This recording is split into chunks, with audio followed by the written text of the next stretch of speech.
வணக்கம் மக்களே, சற்று முன் வெளியான செய்தி ஒன்று வெளியாகியுள்ளது.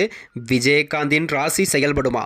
14 அல்லது 23 தேமுதிகவின் கணக்கு. வாங்க வீடியோவை முழுமையாக காணலாம்.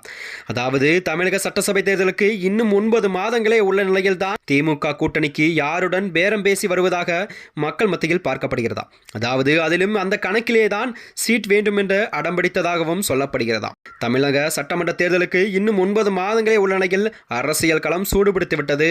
தற்போது வரை அதிமுக கூட்டணி, திமுக கூட்டணி, தாவைக்கா, நாம் தமிழர் கட்சி என 4 முனை போட்டிகள் நிலவும் நிலையில்தான் மக்கள் மத்தியில் எதிர்பார்க்கப்படுகிறதா. ஆனால் பாமக மற்றும் தேமுதிக கட்சிகளில் கூட்டணி நிலைப்பாடுகள் இன்னும் முடிவு செய்யப்படவில்லை என்றே கூறலாமா. பாமகவில் தற்போது நிலவரப்படி நிறுவனர் ராமதாஸ் மற்றும் இணைய தலைவர் அன்புமணி ராமதாஸ் இடையே மோதல் போக்கும் நிலவப்படுவதாக கூறப்படுகிறது. இதனால் தான் பாமக இரண்டாக பிரிந்து அன்புமணி பாஜகவுடனும், ராமதாஸ் அவர்கள் பாமகவுடன் திமுகவுடனும் கூட்டணி சேர வாய்ப்புள்ளதாக தகவலும் தெரிவிக்கிறார். திமுக கூட்டணிக்கு பாமக வந்தால் விடுதலை சிறுத்தைகள் கட்சியின் நிலைப்பாடு என்னவாக இருக்கும் என்பதே மக்கள் மத்தியில் பேசப்படுகிறது. கடந்த 2024 மக்களவைத் தேர்தலில் தான் அதிமுகவுடன் தேமுதிக கூட்டணி வைத்திருந்தது. அப்போதே தொகுதி பங்கீட்டின் போது தேமுதிகவுக்கு ஒரு ராக்சபா சீட்டும் ஒதுக்கப்படும் என அதிமுக வாக்குறுதி அளித்ததாகவும் கூறப்படுகிறது. அதையும் மீறியதாகவும் தேமுதிக குற்றம் சாட்டியுள்ளது.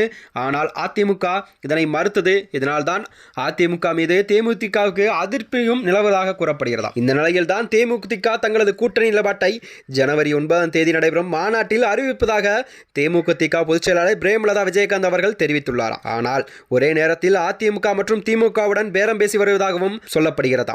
தேமுதிகவில் கூட்டணியில் இணைவதாக இருந்தால் 14 சட்டசபை தொகுதிகளிலும் ஒரு ராஜ்யசபா சீட்டும், அதிமுக கூட்டணியில் இணைவதாக இருந்தால் 23 சட்டசபை தொகுதிகளிலும் ஒரு ராஜ்யசபா சீட்டும் வேண்டும் என இருபுறமும் கதவை திறந்து வைத்துக் கொண்டு பேரம் பேசி வருவதாக மக்கள் மத்தியில் கூறப்படுகிறதா.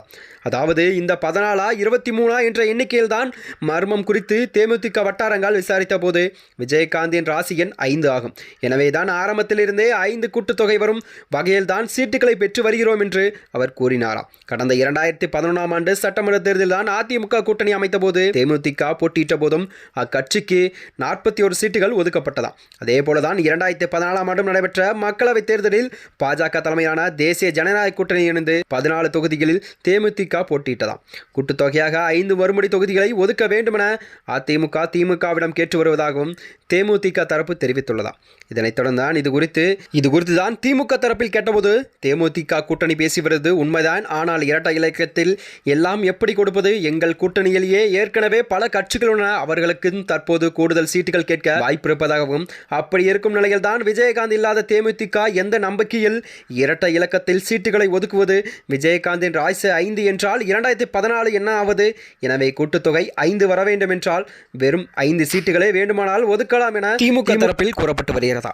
இதனைத் தொடர்ந்துதான் தேமுதிக இந்த வியூகமெல்லாம் தமிழக சட்டமன்ற தேர்தலுக்கு எந்த அளவுக்கு பலனளிக்கும் என்பதை அரசியல் வட்டாரங்கள் தெரிவித்து வருகிறதா. மேலும் இது போன்ற வீடியோக்களை தெரிந்து கொள்ள நமது சேனலை மறக்காமல் சப்ஸ்கிரைப் செய்து கொள்வோம்.